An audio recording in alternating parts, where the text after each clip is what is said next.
Hello and नमस्कार everyone. आज का टॉपिक है कि आपने अभी रिसेंटली अभी एक न्यूज़ देखा होगा कि एक इंदौर के कपल थे जो गए थे हनीमून पे मेघालय। और उनकी शादी हुई थी अभी मई में। और एक दिन अचानक से सब कुछ अच्छा हुआ, शादी वादी हो गई, सब हो गया। आ, और हनीमून पे गए और एक दिन परिवार को पता चलता है, लड़के के परिवार को, कि बहू बेटा मर चुका है और बहू मिसिंग है। अब आप इमेजिन कर सकते हैं, अंदाजा लगा ही सकते हैं कि उस परिवार का क्या होता होगा जब उस परिवार को पता लगता है। या आप लड़की की तरफ से भी देखिए कि उनकी बेटी गायब हो गई और अचानक से एक दिन वो लड़की मिल जाती है। फौगात से I am really don't know कहाँ से कैसे हुआ। और ये खुलासा होता है कि उसने हत्या की है।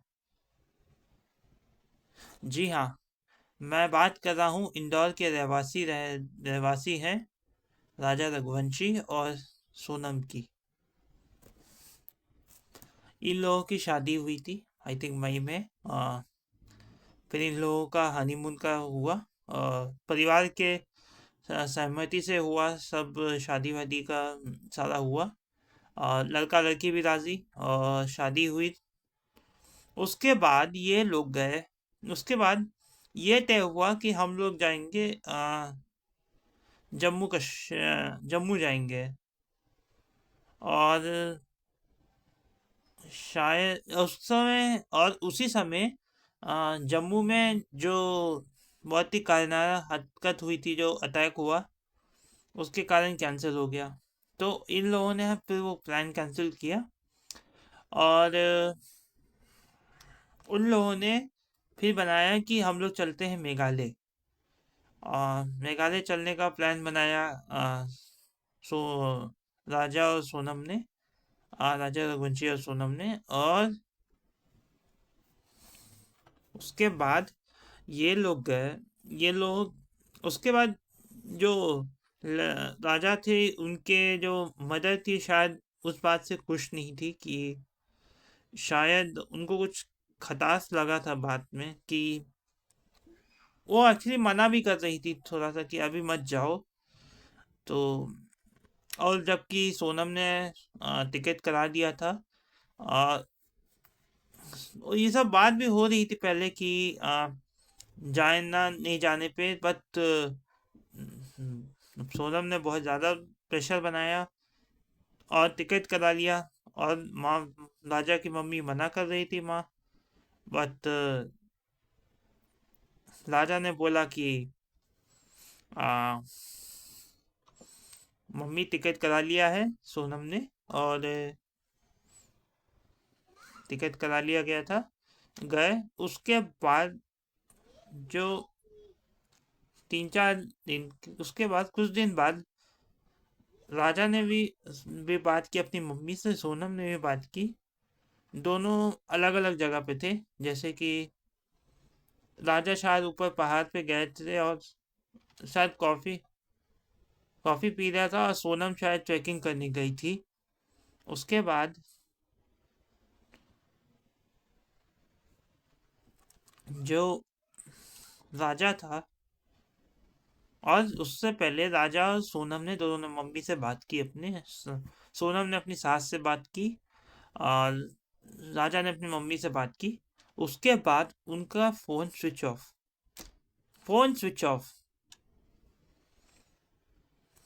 परिवार वाले, और ऑब्वियस सी बात है कि अगर फोन 3-4 दिन तक स्विच ऑफ रहेगा तो परिवार वाले बहुत ज़्यादा हो जाता है उनको, स्ट्रेस हो जाता है कि कहाँ गया मेरा बच्चा, और कहाँ गया। उसके बाद अब आप ये सोचिए, उस परिवार के लिए एक दिन न्यूज़ आ जाती है ऐसी कि उसका बच्चा मर गया खाई से गिर के। तलाश हुई, उससे पहले तलाश हुई, पुलिस ने राजा के कुछ फैमिली मेंबर्स गए, तलाशी हुई, सब हुआ, पुलिस कंप्लेन, पुलिस से भी इन्वॉल्व हुई, और सब छानबीन हुई, सब सर्च वर्च हुआ, उस राजा की तलाश हुई, नहीं मिला।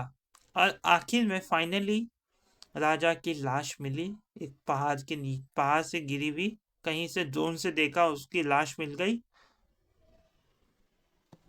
और सोनम मिसिंग है थी। उसके बाद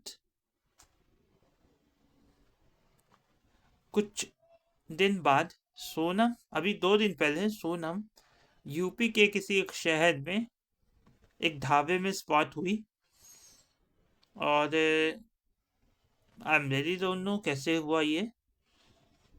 उसने किसी ढाबे वाले से फ़ोन लिया, और उससे ढाबे से फ़ोन लेके ढाबे वाले से फ़ोन लेके अपने परिवार को फ़ोन लगाया, और बताया कि मैं यहाँ आया हूँ। अब परिवार वाले ने, मतलब परिवार मतलब राजा की फैमिली को फ़ोन किया, और उसकी फैमिली मेंबर्स ने पुलिस को इन्फॉर्म कर दिया, इंदौर पुलिस को।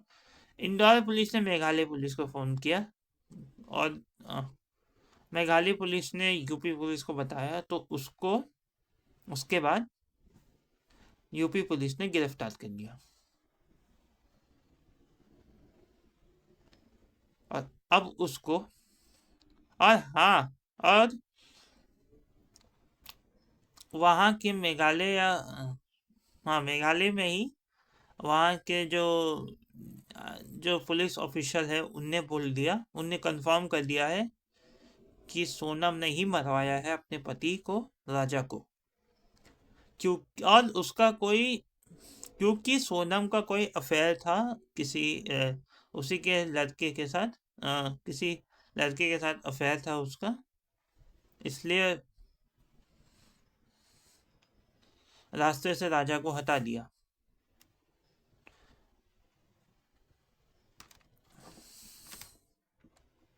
अब यूं तो हम बोलते हैं कि बेटी बचाओ बेटी पढ़ाओ, लेकिन हमारा क्या होगा? आप जरा सोचिए, बेटा बचाओ का क्या होगा? अब आप सोचिए, एक कपल निकले थे खुशी खुशी हनीमून मनाने, और अचानक से 3-4 दिन बाद लापता हो गए, और अचानक से उसके बाद एक दिन पता लग गया, लड़के की माँ, परिवार को पता लगा कि उनका बेटा अब इस दुनिया में है ही नहीं। आप जरा सोच सकते हैं क्या बीत रही होगी इस परिवार पे।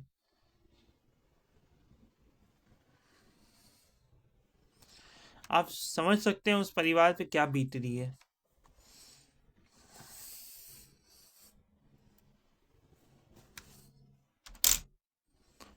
उस परिवार पे क्या बीत रही होगी।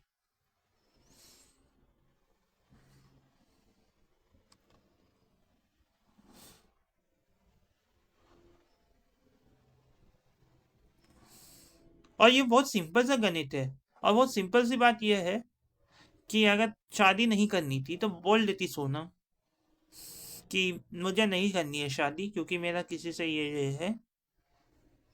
इतना लंबा चौड़ा प्लानिंग करके आप सोच सकते हैं, उसने अपने जो प्रेमी है उसके साथ मिलके ये कत्ल करा दिया, और उसके साथ, और जो उसके प्रेमी थे उसके साथ 3-4 और लोग थे। अभी तक जहाँ तक मुझे पता है, सोनम को लेके, सोनम के साथ, सोनम को अरेस्ट हो ही चुकी है, उसके साथ उसका प्रेमी और उसका 2 और लोग पकड़ा चुके हैं, तो उसने 4 लोग अभी गिरफ्तार हो चुके हैं। तो यही सोचने वाली बात है कि क्या हो रहा है। इससे पहले भी एक केस आया था कि आ, एक लेडी ने एक आदमी को ड्रम में सीमेंट से बांध के मार दिया था, सीमेंट में, सीमेंट का वो, हाँ सीमेंट का जो ड्रम था उसमें डाल के, उसमें सीमेंट डाल के उसमें, और उसको फिर मार दिया। और ऐसे अनगिनत केस हुए हैं इंडिया में।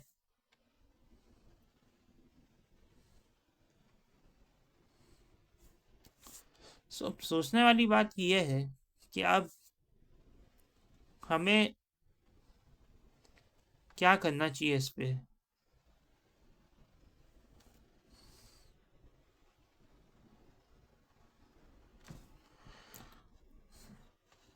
तो कुछ चीज़ें ऐसी हैं जो, या तो अब कानून, क्या अब सोनम का जो होगा सो होगा, अब जो होगा सो होगा, देखा जाएगा। पर आप ये सोचिए मोटा मोटी कि उस परिवार के लिए कितना बड़ा सदमा होगा, सदमा पड़ेगा कि ऐसा कुछ हुआ भी है। आप लोग, मैं शायद तक अभी, शायद, हाँ शायद मई में ही शादी हुई थी, अप्रैल मई में ही शादी शायद हुई थी, मुझे पता नहीं लेकिन हुई थी। तो आप सोच सकते हैं कि उस परिवार के लिए कितना बड़ा दर्दनाक हादसा होगा।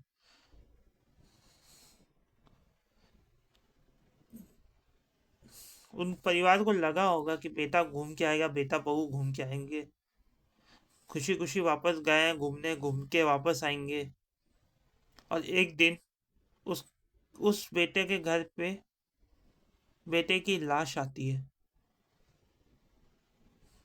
बहुत ही दर्दनाक और सैड बातें हैं ये सब।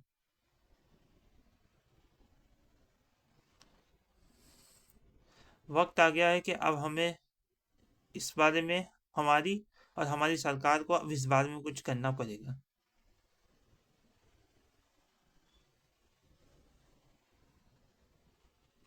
और ऐसे अनगिनत केस हुए हैं जहाँ पे आ, कुछ महिलाओं ने ब्लैकमेल करके अपने पतियों को ब्लैकमेल किया, ये नहीं करोगी तो मैं ऐसे कर दूंगी, वो कर दूंगी, ऐसा बहुत सारा केस हो चुका है। सो सोचना पड़ेगा।